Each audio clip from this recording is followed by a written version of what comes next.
Le marteau du juge résonna comme un coup de tonnerre dans la salle d'audience militaire de Fort Liberty. Un seul coup, sec, métallique, qui fit taire jusqu'au grincement des bottes. La sergente Maya Turner se tenait là, droite, le dos rigide contre le dossier du fauteuil des accusés. Sur sa poitrine, la lumière blanche des néons se reflétait sur une médaille dont l'éclat semblait presque ironique. La croix de la marine. Celle qu'on l'accusait d'avoir volée. Avant de plonger dans cette histoire incroyable, dites-nous en commentaire d'où vous êtes, mettez un like et abonnez-vous pour ne rien manquer. Dehors, la pluie battait les vitres en un rythme lourd et régulier. À chaque claquement, le son s'infiltrait jusque dans la salle, comme un rappel que le monde continuait de tourner, indifférent à l'humiliation qu'on lui faisait subir ici. Autour d'elle, des uniformes impeccables, des regards pleins de certitude. L'odeur du cirage, du café froid et du papier humide formait un mélange âcre. Le lieutenant-colonel Daniel Carter, l'accusateur, avait ce sourire que seuls les hommes convaincus d'avoir raison savent afficher. Il arrangea son insigne, se leva d'un geste mesuré et s'adressa au tribunal avec une confiance presque théâtrale. « Messieurs, mesdames, nous sommes réunis ici pour examiner un cas de vol de gloire, dit-il d'une voix tranchante, une infraction grave à l'honneur militaire. La sergente Turner s'est présentée à plusieurs cérémonies d'anciens combattants, portant une médaille qu'elle n'a jamais méritée. Une réplique, 49 $ sur Internet. Un murmure parcourut la salle. Un rire étouffé s'échappa du fond. Encore une fausse héroïne, glissa quelqu'un. Maya garda les yeux fixés sur le bois poli du bureau devant elle. Elle inspira lentement. Ses mains reposaient sur ses genoux, calmes, mais si on les observait de près, on distinguait les fines cicatrices courant le long de ses poignets. Souvenirs de charges, de caisses, de cordes rugueuses et de nuits sans sommeil. Le genre de marque qu'on ne montre pas sur une photo officielle. Son avocat, un capitaine fatigué à l'uniforme trop grand, se contenta de hocher la tête. Il n'y croyait pas plus qu'elle. Ce procès n'était pas une quête de vérité. C'était un spectacle. On voulait voir tomber une femme, pas une fraude. Le colonel Richard Monroe, président du tribunal, feuilleta distraitement le dossier. « Sergente Turner, vous comprenez la nature des accusations portées contre vous ?»« Oui, monsieur. » Sa voix était calme, presque trop. Elle ne tremblait pas. Carter s'avança, une tablette à la main. Sur l'écran, son dossier s'afficha. Turner, Maya L., engagée en 2015, libérée en 2019, service logistique. Aucune mention de combat, aucune citation pour bravoure, juste des chiffres, des inventaires, des heures. 4 ans dans des dépôts, reprit Carter, pas une seule mission de terrain, rien qui puisse justifier cette médaille. Et pourtant, la voici, photographiée lors d'un gala de vétérans, arborant cette croix comme si elle avait sauvé le monde. Les mots tombèrent comme des balles. Certains membres du public hochèrent la tête. Une femme en uniforme, 2 rangs plus loin, détourna le regard. On aurait dit qu'elle avait honte pour Maya. « Avez-vous quelque chose à déclarer ?» demanda Monroe. Maya leva enfin les yeux. Son regard était clair, presque désarmant. « Mon dossier parle pour moi, monsieur. » Un rire nerveux éclata. Carter eut un rictus. « C'est justement le problème, sergente. Votre dossier ne dit rien. » La pluie redoubla, frappant la vitre derrière elle. Les néons bourdonnaient au-dessus, et quelque part dans le public, un appareil photo cliqueta discrètement. L'air était si tendu qu'on aurait cru entendre les secondes tomber une à une. Carter appela le premier témoin. Un ancien marine, cheveux ras, regard dur. Je l'ai vu se vanter d'avoir participé à des missions spéciales en Afghanistan en 2019, des opérations classifiées. C'est impossible. Aucune femme n'y a jamais mis les pieds. L'avocat de Maya se leva mollement. Objection. Rejeté, trancha Monroe sans lever les yeux. Maya sentit le poids de la salle se refermer autour d'elle. Chaque respiration semblait un affront. Elle aurait voulu crier, frapper du poing, leur hurler que la vérité n'avait pas besoin de témoins pour exister. Mais elle savait. Le silence, parfois, frappe plus fort qu'un cri. Alors elle resta immobile. Carter poursuivit. Il parla de faux témoignages, de médailles achetées sur des sites de collection, de mensonges publics. Il répétait les mots imposture, honte, trahison. Chaque syllabe creusait un peu plus la fosse de son image. Monroe fronça les sourcils, referma le dossier avec un soupir. « Sergente Turner, si vous n'avez rien à ajouter, Nous passerons au verdict provisoire. Un éclair illumina la salle, suivi d'un grondement qui fit vibrer les vitres. Maya ferma brièvement les yeux.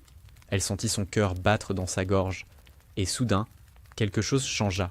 Le claquement sec d'une porte brisa le silence. Un pas ferme résonna sur le carrelage, puis un autre. Des uniformes apparurent dans l'encadrement. 2 soldats d'apparat. Et derrière eux, une silhouette féminine, droite, imposante, aux épaules marquées de 3 étoiles. La générale Laura Bennett. Un murmure d'incrédulité parcourut la salle. Monroe se leva d'un bond, le visage blême. « Madame la générale ?» Elle leva simplement la main. « Restez assis, colonel. » Et le silence retomba, total, comme si la tempête dehors s'était figée pour écouter. Avant que le nom de Maya Turner ne soit murmuré dans les couloirs d'un tribunal, il avait déjà circulé dans les hangars humides d'une base oubliée de Caroline du Nord. Là, entre les murs gris et les palettes d'acier, son uniforme se salissait plus de poussière que de gloire. Elle appartenait à l'unité logistique 212, celle qu'on appelait avec dérision les fourmis. Elle transportait, comptait, réparait. Personne ne les remarquait tant que les munitions arrivaient à l'heure. Maya avait 23 ans quand elle fut affectée à Fort Bragg. Elle se levait avant le clairon, buvait son café tiède en silence et partait marcher le long du périmètre avant l'aube. Sa routine était sa discipline. 3 kilomètres de course, vérification des registres, réception du convoi, inventaire des stocks. Ce n'était pas héroïque, c'était invisible. Et pourtant, sans elle, les autres ne tiraient pas une balle. Dans l'entrepôt, les hommes plaisantaient souvent fort. Les remarques fusaient, certaines à demi-voix, d'autres plus franches. « Tourneuse de caisse, pas soldat », disait-on. D'autres préféraient la surnommer « la décoratrice » parce qu'elle passait plus de temps à étiqueter les cargaisons qu'à faire la guerre. Maya ne répondait pas. Elle notait tout, rangeait tout, corrigeait même les erreurs des supérieurs sans qu'ils s'en aperçoivent. Son sergent-chef, O'Neill, un homme aux mains épaisses et au front toujours rouge, ne la détestait pas, mais il ne la respectait pas non plus. Pour lui, les femmes dans la logistique étaient là pour remplir des formulaires, pas pour prendre des décisions. Un matin, il l'avait trouvée seule, en train de déplacer des caisses de munitions à la main. « T'as pas besoin de prouver que t'es forte, Turner. Laisse ça aux hommes. » Elle s'était redressée lentement. « Je ne prouve rien, sergent. Je fais mon travail. » Il avait ri, mais il n'avait rien répondu. Les jours passaient, identiques, rythmés par les mêmes ordres, la même indifférence. Puis, un soir d'hiver, tout changea. Un déraillement mineur sur la voie d'approvisionnement fit sauter une citerne de carburant à quelques mètres du dépôt. L'explosion projeta une onde de chaleur et de flammes. Les soldats évacuèrent en panique. Maya, elle, courut vers le feu. Sans attendre d'ordre, elle organisa un cordon, fit déplacer les véhicules et guida 2 mécaniciens coincés sous un abri métallique. Les pompiers militaires arrivèrent 20 minutes plus tard. O'Neill, les yeux écarquillés, la regardait couverte de suie, les bras écorchés, mais debout. « T'aurais pu crever, Turner. »« Eux aussi, » répondit-elle. Le rapport officiel mentionna un sang-froid exemplaire. Aucun supérieur ne le lut jamais. L'événement disparut dans les archives internes. On remit le dépôt en service 3 jours plus tard, et la vie reprit comme si rien ne s'était passé. Mais quelque chose avait changé en elle. Elle comprit que dans cette armée, certaines victoires ne comptaient pas si personne ne les voyait. Quelques semaines plus tard, elle fut convoquée par le commandement régional. Une mission de soutien. Aucune explication. Le capitaine chargé du dossier évita de croiser son regard en lui tendant les papiers de transfert. « C'est confidentiel, » dit-il simplement. « Combien de temps ?»« Indéterminé. » Elle signa. Ce soir-là, elle resta longtemps assise sur son lit de camp à plier soigneusement son uniforme. Son amie, la caporale Diaz, passa la tête par la porte. « Tu pars où exactement ?»« Aucune idée. » Diaz la fixa un instant, puis hocha la tête. « Alors promets juste de revenir. » Le lendemain, à l'aube, Maya monta dans un avion de transport sans marquage. Aucun insigne, aucune destination sur les papiers. Autour d'elle, d'autres soldats gardèrent le silence. Certains lisaient, d'autres priaient. Tous semblaient fatigués d'avance. Le vol dura des heures. Lorsqu'ils atterrirent, le ciel était d'un bleu cru, l'air chargé de sable. Une base temporaire perdue entre 2 collines arides. Un drapeau américain flottait à moitié hissé. Une femme les attendait, debout près d'un véhicule blindé. Commandante Reeves, annonça-t-elle d'une voix ferme. Bienvenue dans la zone écho. Ici, pas de grades inutiles. Vous obéissez, vous survivez. Son regard glissa sur Maya, s'arrêta un instant. Vous, sergente Turner, section logistique? Oui, commandante. Parfait.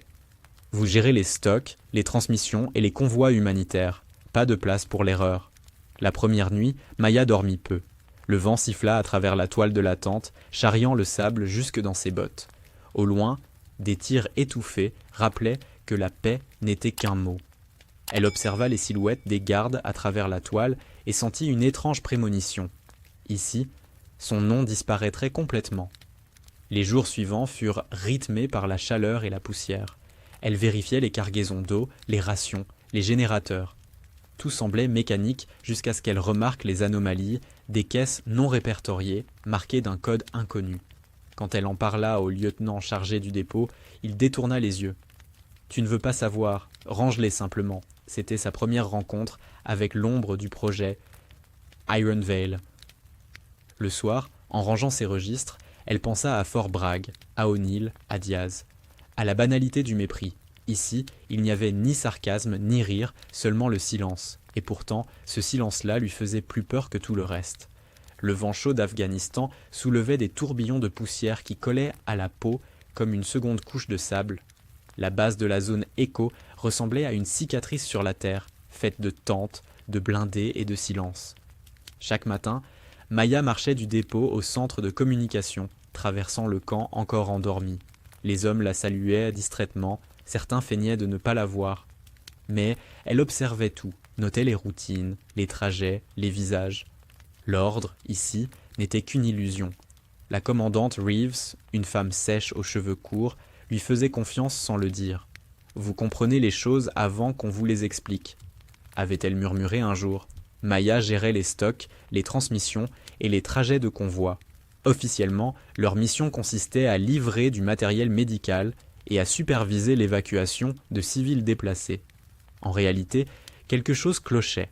Un soir, en vérifiant la liste des cargaisons, elle remarqua des caisses étiquetées « Équipement de secours », pesant beaucoup trop lourd. En les soulevant, elle sentit le métal compact, froid. Pas d'eau, pas de médicaments, des composants électroniques scellés dans des compartiments blindés.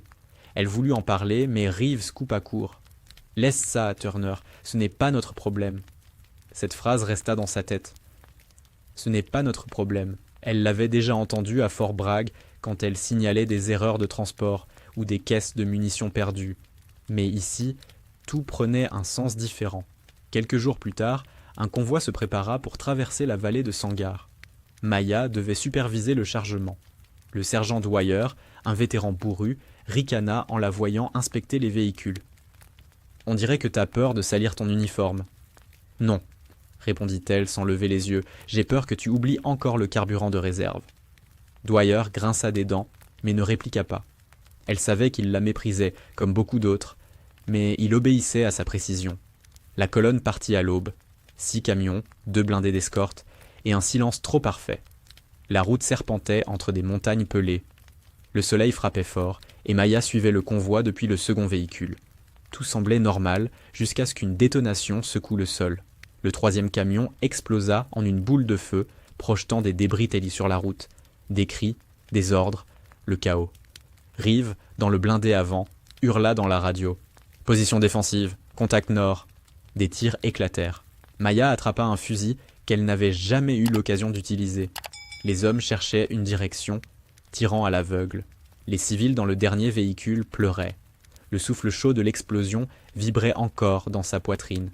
Elle vit Dwyer tomber à genoux, blessé à la jambe, incapable de bouger. Autour d'elle, personne ne prenait le commandement. Elle prit la radio. « Alpha, ici Turner. Repliez-vous vers la crevasse au sud, couvrez les civils, j'ouvre la voie. » Sa voix n'était ni forte ni autoritaire, mais claire. Les autres s'obéirent. Peut-être parce que, dans ce chaos, elle semblait la seule à réfléchir. Sous les tirs, elle traîna Dwyer jusqu'à un abri rocheux, puis guida les civils, un à un, en les couvrant de son corps. Une balle effleura son épaule, mais elle continua. L'escarmouche dura moins de 10 minutes, mais sembla une éternité. Quand le silence retomba, Reeves arriva en courant. le visage couvert de poussière. Qui a donné l'ordre du repli ? Moi, madame. Reeves la fixa longuement, puis hocha lentement la tête. Vous venez de sauver 18 vies, Turner. Les secours arrivèrent à la nuit tombée. Le rapport officiel classa l'incident comme embuscade mineure. Aucune mention de son nom. 2 jours plus tard, Reeves fut appelé dans la tente de commandement. Lorsqu'elle en ressortit, son visage était fermé. À partir de maintenant, tout ce qui concerne cette mission relève du protocole Iron Veil. Vous n'en parlerez pas, jamais. Maya voulut protester, mais Reeves posa une main ferme sur son épaule. Je sais ce que vous avez fait, d'autres combinent aussi. Ce sera reconnu, mais pas ici, pas maintenant. La nuit suivante, un silence épais tomba sur le camp. Le vent charriait encore l'odeur du carburant brûlé. Maya resta seule devant la tente, observant les étoiles au-dessus du désert. Elle comprit que son acte disparaîtrait dans le secret, comme tant d'autres avant elle, et qu'un jour, quelqu'un utiliserait ce silence contre elle. La chaleur du jour ne quittait jamais la vallée. Même la nuit, le vent soufflait brûlant, chargé de poussière et de souvenirs. Après l'embuscade, la base fut plongée dans une routine étrange où personne ne parlait plus de ce qui s'était passé. Les rapports furent classifiés, les communications verrouillées. Maya travaillait désormais dans une zone isolée du camp, à inventorier les restes du convoi. Elle comptait les caisses carbonisées, les fusils tordus, les plaques d'identification encore chaudes sous ses doigts. Chaque pièce de métal semblait murmurer le nom de ceux qu'elle n'avait pas pu sauver. Reeves, la commandante, venait rarement la voir. Mais une nuit, elle entra sans prévenir dans la tente, referma la toile derrière elle et posa sur la table une enveloppe scellée. « C'est pour vous ?» Maya la regarda, surprise.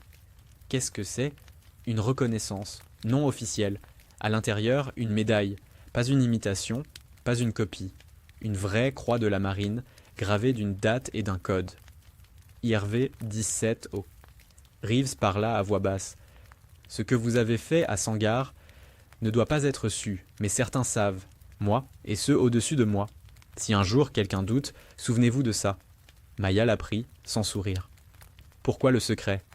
Parce que vous n'auriez jamais dû être là, parce qu'on nie encore que des femmes participent à ces opérations, et parce qu'admettre le contraire ferait trembler tout un système. » Reeves quitta la tente sans un mot de plus. Maya resta seule, la médaille dans la main. Le métal lui brûlait la paume, comme s'il portait la chaleur de tout ce qu'elle n'avait pas dit. Les semaines suivantes furent lourdes d'attente. L'unité Iron Veil se dispersa, les soldats envoyés un à un vers d'autres affectations. Les visages disparaissaient, les noms s'effacèrent des listes. Maya reçut l'ordre de retour aux États-Unis sans débriefing, sans cérémonie. Le dernier soir, Reeves la rejoignit sur la piste d'envol. « Vous n'aurez peut-être jamais de rapport, dit-elle, mais vous savez ce que vous avez accompli. »« Oui, madame. »« Alors tenez bon. » L'avion décolla dans la nuit. En dessous, la base s'effaçait lentement, avalée par le désert. De retour à Fort Bragg, tout semblait plus petit, plus bruyant. Personne ne posa de questions. Son dossier n'avait pas changé. Spécialiste logistique, service honorable, aucune opération de combat. L'armée l'avait replacé dans le silence administratif, comme si rien ne s'était produit. Les mois passèrent. Maya s'efforça de reprendre sa vie ordinaire. Le bruit des hangars, l'odeur du gasoil, les conversations futiles dans le réfectoire. Parfois, la nuit, elle rêvait du feu, des civils qu'elle avait guidés dans le noir, du cri des pneus sur la pierre. Elle se réveillait en sueur, la médaille serrée dans la main. Quand elle fut démobilisée, personne ne vint. Une signature, une poignée de main sèche, et elle sortit de la base avec un sac sur l'épaule. Elle avait donné 4 ans de sa vie, et on lui rendait son silence. La première fois qu'elle sortit sa médaille, ce fut lors d'une cérémonie d'anciens combattants. Elle voulait seulement rendre hommage à ceux qu'elle avait perdus.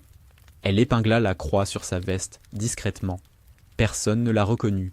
Les hommes autour d'elle parlaient fort, racontant leur campagne. L'un d'eux, un colonel à la retraite, remarqua l'insigne. « Jolie pièce, sergente, où l'avez-vous eue » Elle sourit faiblement. « Là où on ne veut pas que ça se sache. » Il crut à une plaisanterie. Les jours suivants, les rumeurs commencèrent. Certains disaient qu'elle avait acheté sa médaille, d'autres qu'elle se faisait passer pour une héroïne.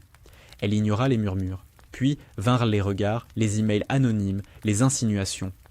Un matin, elle reçut une convocation. Tribunal militaire, Fort Liberty, accusation, usurpation d'honneur. Elle resta longtemps assise devant la lettre. Le papier tremblait légèrement dans ses doigts, mais son visage resta immobile. Tout recommençait. Le feu, encore, mais sous une autre forme. Elle rangea la médaille dans un écrin et la glissa dans la poche intérieure de sa veste. Ce soir-là, la pluie tomba pour la première fois depuis des semaines. Elle marcha longtemps sous l'eau, sans parapluie, jusqu'à ce que le ciel et ses vêtements soient du même gris. Dans le reflet d'une vitrine, elle aperçut son visage, fatigué, pluvieux, mais toujours droit. Elle pensa à Rive, à la promesse qu'elle lui avait faite. Tenez bon. Alors elle releva la tête et murmura « D'accord. S'ils veulent la vérité, ils l'auront. » La salle d'audience était glaciale malgré la chaleur de juillet. L'air conditionné bourdonnait comme un insecte invisible. Maya Turner, dans son uniforme impeccable, attendait que le juge arrive. Les rangées derrière elle se remplissaient peu à peu. Officiers curieux, journalistes accrédités, camarades silencieux venus observer. Le murmure des conversations s'élevait, puis s'éteignait dès qu'on prononçait son nom. Le procès du silence commençait. Le lieutenant-colonel Carter, en charge de l'accusation, prit place avec une précision presque militaire. Il ajusta sa cravate, s'éclaircit la gorge et lança un regard à Maya, le même que celui d'un homme qui sent déjà la victoire. « Cette audience est ouverte », déclara le colonel Monroe. « Le tribunal examine les accusations de vol de gloire contre la sergente Maya L. Turner. » Carter s'avança, posa son dossier sur la table et commença son exposé. L'accusé prétend avoir reçu la Croix de la Marine. Or, son dossier ne contient aucune mention d'une telle distinction. Pire encore, les preuves démontrent qu'elle a porté une médaille contrefaite lors d'événements publics. Sur l'écran géant derrière lui apparurent des photos. Maya lors d'une cérémonie de vétérans, son insigne brillant à la lumière d'un projecteur. Des zooms, des flèches rouges, des annotations, un spectacle. Cette médaille, ajouta Carter, se vend librement sur Internet. 49 $. Des rires étouffés. Une main se leva dans le public, puis retomba. Maya écoutait sans bouger. Ses doigts entrelacés sur ses genoux restaient immobiles, mais son esprit errait ailleurs. Le claquement d'un store lui rappela une rafale de vent dans le désert. Le reflet du métal sur l'écran évoqua la croix qu'elle avait tenue sous la tente de Reeves. Elle sentit le même froid intérieur, celui du devoir trahi par le silence. Le premier témoin entra. Un ancien marine, cheveux gris, regard dur. Il prêta serment, puis la désigna du doigt. Je l'ai vue raconter à des civils qu'elle avait participé à des opérations secrètes en Afghanistan. Mensonge. Aucune femme n'a jamais servi dans ce type de mission. L'avocat de Maya tenta une objection d'une voix lasse. Spéculation, monsieur le président. Rejeté, trancha Monroe. Le témoin poursuivit, répétant les mêmes phrases, les mêmes certitudes. L'audience notait, hochait la tête. Carter remercia, puis appela un second témoin, un technicien de la logistique. Elle parlait souvent de mission classifiée, dit-il. Elle insinuait qu'elle avait vu le combat. C'était malsain. Maya ferma brièvement les yeux. Elle se revoyait dans la base, comptant les caisses, écoutant le vent chargé de sable. Ce qu'ils appelaient mensonge, c'était son silence forcé. Le juge se tourna vers elle. « Sergente Turner, souhaitez-vous répondre ?»« Non, monsieur. » Un murmure d'agacement courut dans la salle. Son avocat la regarda, impuissant. « Maya, tu dois parler, » souffla-t-il à voix basse. Elle secoua la tête. « Pas encore. » Le temps s'étira. Carter continua d'empiler les preuves. Rapports incomplets, contradictions, extraits de courriels. Chaque pièce semblait plus accablante que la précédente. Il construisait son mur, pierre après pierre. Dehors, un orage s'annonçait. La pluie tambourinait déjà sur les vitres, un bruit régulier, presque apaisant. Mais à l'intérieur, la tension était électrique. Les spectateurs retenèrent leur souffle. Même les journalistes avaient cessé d'écrire. Quand Carter conclut sa plaidoirie, il se tourna vers elle avec un sourire poli. « Sergente, je vous laisse la parole. Si vous avez quelque chose à dire pour votre défense, c'est le moment. » Maya se leva lentement. Ses bottes résonnèrent sur le carrelage. Elle regarda la salle entière, ses visages avides d'un aveu, d'une larme, d'une erreur. Sa voix, lorsqu'elle parla, était calme, mesurée. « Mon dossier parle pour moi, monsieur. » Un rire moqueur éclata dans le fond. Carter haussa les épaules, satisfait. Le juge soupira, visiblement prêt à en finir. Mais à ce moment précis, un bruit sourd retentit derrière la porte principale. Des pas résonnèrent, réguliers, assurés. 2 soldats d'apparat entrèrent, leurs uniformes impeccables, leurs bottes laissant des traces humides sur le sol. Le silence tomba instantanément. Le colonel Monroe se redressa, surpris. Que signifie ceci ? La réponse arriva d'elle-même. Une femme s'avança entre les 2 soldats, haute, droite, le regard froid et concentré. Sur ses épaules, 3 étoiles brillaient faiblement sous les néons. La générale Laura Bennett. Le public se figea. Carter pâlit. Monroe balbutia « Madame la générale, c'est un honneur. » Elle leva la main. « Restez assis, colonel. » Sa voix était douce, mais coupait l'air comme une lame. Elle s'arrêta près du banc des accusés. Maya ne bougea pas. Leurs regards se croisèrent, silencieux. Le tonnerre gronda dehors et la lumière clignota. Dans ce vacillement, l'attention sembla s'inverser. Ce n'était plus Maya qu'on observait, mais la générale. Et pour la première fois depuis des heures, Maya sentit que le silence n'était plus son ennemi. Il devenait son arme. Le grondement du tonnerre couvrait à peine les battements de cœur dans la salle. La générale Laura Bennett venait de s'arrêter à quelques pas du juge. L'eau ruisselait encore sur son manteau, mais elle ne semblait pas s'en apercevoir. Sa présence seule imposait le silence. Les officiers les plus gradés évitaient de la regarder directement. Carter, lui, avala sa salive et tenta de redresser les épaules. « Madame la générale, je ne savais pas que vous étiez attendue, » balbutia Monroe. « Je ne l'étais pas, » répondit-elle simplement. « Continuez, colonel Carter. J'aimerais entendre ce que vous avez à dire sur cette affaire. » Carter hésita, puis rassembla ses papiers d'un geste maladroit. « Eh bien, il s'agit d'une accusation de vol de gloire. L'accusée aurait porté une médaille qu'elle n'a jamais obtenue. »« Aurait » répéta Bennett, les sourcils légèrement arqués. « Vous n'êtes donc pas certain ?» Un rire discret parcourut la salle. Carter se raidit. « Le dossier de la sergente Turner ne contient aucune mention d'un acte héroïque, madame la générale. Tout prouve qu'elle... » « Ce dossier, coupa Bennett, je le connais, et je sais aussi ce qu'il ne contient pas. » Le ton changea aussitôt. Même le juge sembla se tasser derrière son bureau. Pendant qu'elle parlait, Maya restait immobile, les mains croisées. Pourtant, quelque chose vibrait en elle. La voix de Bennett avait la même cadence que celle de Reeve, des années plus tôt. Calme, mais implacable. « Vous parlez de mensonges, colonel, » reprit la générale. « Moi, je vois surtout du silence. Un silence imposé par vos propres supérieurs. Vous n'avez jamais entendu parler du protocole Iron Veil, n'est-ce pas ? Iron... Quoi ? Bennett se tourna vers le public. C'est bien ce que je pensais. Elle fit signe à un aide de camp, qui apporta une mallette noire. En l'ouvrant, elle en sortit un dossier scellé et un petit écrin de velours bleu. Maya reconnut la texture avant même de voir ce qu'il contenait. La générale posa l'écrin sur le bureau du juge. Cette médaille, dit-elle posément, est bien la sienne. Elle lui a été remise à huis clos après une opération menée en Afghanistan, en 2019. Nom de code, Iron Veil. Des murmures salés s'élevèrent, aussitôt réprimés. Monroe fronça les sourcils. Une opération classifiée ? Exactement. Et Turner en faisait partie. Elle a sauvé 18 civils et 2 soldats américains. Sans elle, le convoi entier aurait été perdu. Carter chercha ses mots. Mais il n'y a aucun rapport officiel ? Non, parce que vous n'avez pas le niveau d'accréditation nécessaire pour le lire. Le silence retomba, épais, presque étouffant. Bennett s'approcha de Maya. « Sergent Turner, avez-vous jamais parlé de cette mission ? » ?»« Non, madame. Ordre de silence permanent. »« Et pourtant, on vous accuse d'avoir menti pour l'évoquer. Ironique, n'est-ce pas ?» Les spectateurs retinrent leur souffle.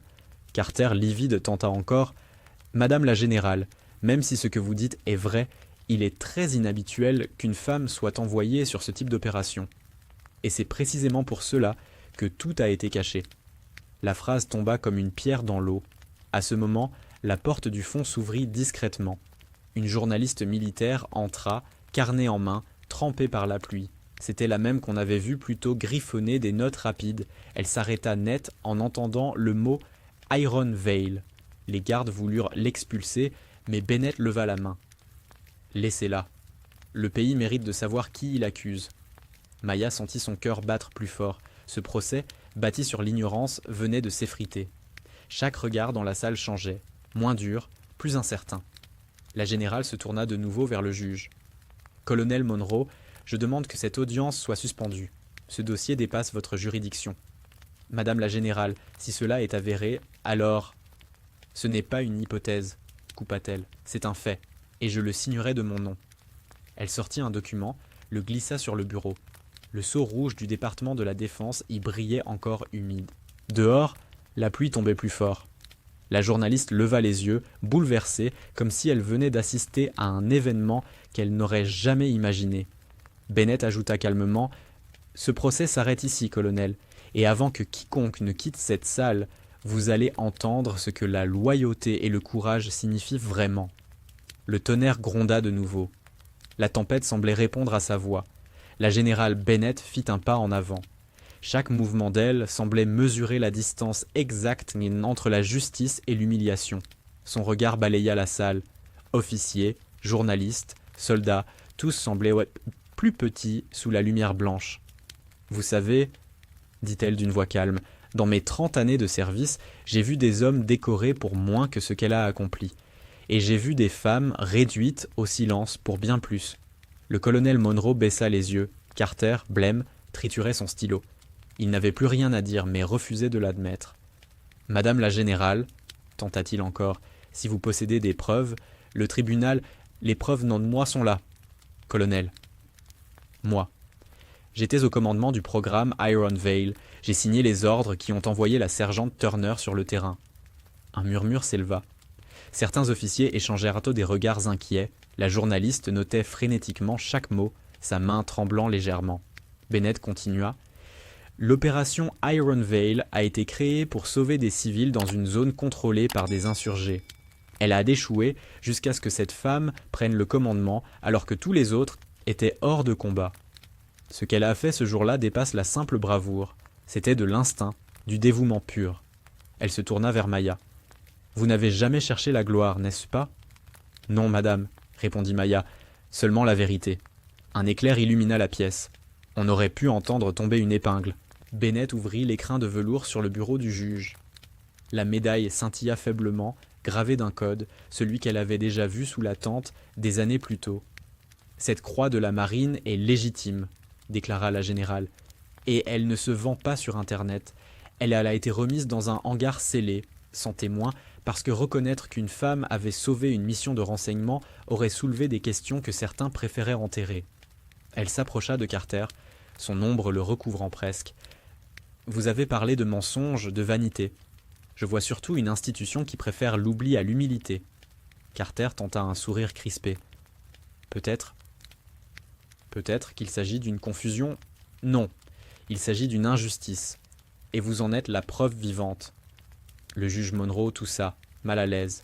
« Madame la générale, devons-nous comprendre que… » « Oui, colonel, cette femme a été condamnée avant même d'entrer ici, parce qu'elle a osé exister là où on ne voulait pas qu'elle soit. » Elle fit quelques pas vers le centre de la salle. La pluie continuait de frapper les vitres, rythmant ses mots. « J'étais là quand Iron Veil a pris fin. J'ai vu les corps, j'ai lu les rapports. Turner était blessée, couverte de sang, mais elle a refusé d'être évacuée avant les civils. Voilà la vérité. » Un long silence suivit. Puis, de manière presque instinctive, quelques soldats présents se levèrent. Pas un mot. Juste ce geste, solennel, lent. D'autres les imitèrent. L'air vibrait d'un respect qu'aucun décret ne pouvait imposer. La journaliste leva les yeux, émue. Sa plume s'arrêta. Elle savait déjà comment commencer son article. Bennett se tourna vers Maya. « Relevez-vous, sergente, vous n'avez rien à prouver. » Maya se leva. Son uniforme paraissait plus lourd qu'avant, mais ses épaules, elles, semblaient enfin droites. Bennett referma l'écrin et le glissa dans sa main. « Cette médaille vous appartient. Et cette honte, elle appartient à ceux qui vous ont jugé. » Le juge Monroe, d'une voix brisée, déclara « Les accusations contre la sergente Turner sont levées. Ce tribunal est clos. » Carter resta figé. Le marteau du juge frappa une dernière fois. Un son sec, définitif. Maya sentit le métal froid contre sa paume. La salle entière demeurait debout, immobile, tandis que Bennett se dirigeait vers la sortie. Avant de franchir la porte, la générale lança simplement « Il était temps que quelqu'un parle à voix haute ». Puis elle disparut dans le couloir. La pluie avait cessé, remplacée par ce silence rare, celui qu'on n'obtient qu'après la vérité. Le marteau du juge venait à peine de retomber que la salle resta figée, suspendue dans un silence presque sacré. Le bruit de la pluie s'était tu, remplacé par un calme étrange, dense, chargé d'émotions qu'aucun mot ne pouvait décrire. Maya ne bougea pas. Ses doigts tenaient toujours l'écrin que la générale Bennett lui avait remis. Le métal froid pesait dans sa paume comme une vérité longtemps enfouie. Peu à peu, les spectateurs quittèrent leur siège. Certains baissaient les yeux, d'autres murmuraient des excuses qu'elle n'écoutait pas. Carter rassembla ses papiers sans un mot. Ses mains tremblaient. Il osa croiser le regard de Maya, mais elle ne répondit pas. Il détourna le sien aussitôt. La journaliste s'approcha timidement, carnet en main. « Sergente Turner, je ne sais pas comment écrire ça. » Maya la fixa un instant, puis répondit doucement. « Écrivez simplement ce que vous avez vu. Le reste, ils le comprendront seuls. » La jeune femme hocha la tête, émue. Le colonel Monroe quitta lentement l'estrade, l'air vieilli de 10 ans. Avant de partir, il s'arrêta près de Maya. « Sergente, je vous dois des excuses. Ce n'est pas à moi que vous les devez, monsieur. » Elle rangea l'écrin dans la poche intérieure de sa veste. Le tissu, encore humide, se réchauffait peu à peu contre sa poitrine. Quand elle sortit du tribunal, l'air extérieur la frappa comme une vague. Le ciel s'était ouvert sur un soir tranquille, lavé par l'orage. Des flaques reflétaient les lampadaires et les silhouettes des soldats qui s'éloignaient. La générale Bennett attendait près d'un véhicule, les bras croisés. « Vous auriez pu venir plus tôt, » dit Maya avec un sourire presque imperceptible. « Je suis venu au moment où il fallait, » répondit Bennett. « S'ils avaient appris trop tôt, ils auraient trouvé une autre façon de vous faire taire. » Elles marchèrent un instant côte à côte. Le gravier craquait sous leurs bottes. « Vous savez, sergente, » commença la générale, « ce que vous avez supporté ici n'est pas unique, mais vous avez tenu. C'est ça, la vraie loyauté. » Loyauté envers qui ? Pas envers eux, ni envers moi. Envers ce que vous êtes. Maya inspira profondément. L'air sentait la terre mouillée et le métal. Un souvenir du désert traversa son esprit, la lumière du feu, la peur, la voix de Rive. Tenez bon. Elle l'avait fait. « Que va-t-il se passer maintenant ?» demanda-t-elle. « Vous allez rentrer chez vous, reprendre votre vie. Mais sachez une chose, vous n'êtes plus seul, plus jamais. » Bennett lui serra la main, un geste bref, mais plein de force, puis elle monta dans le véhicule. Avant de fermer la portière, elle ajouta « Certains combats ne se gagnent pas sur le terrain. Celui-là, vous venez de le remporter. » Le moteur ronfla, puis s'éloigna dans la nuit. Maya resta seule un moment, les yeux fixés sur la route sombre. Elle n'avait plus besoin de prouver quoi que ce soit. Le monde pouvait douter encore.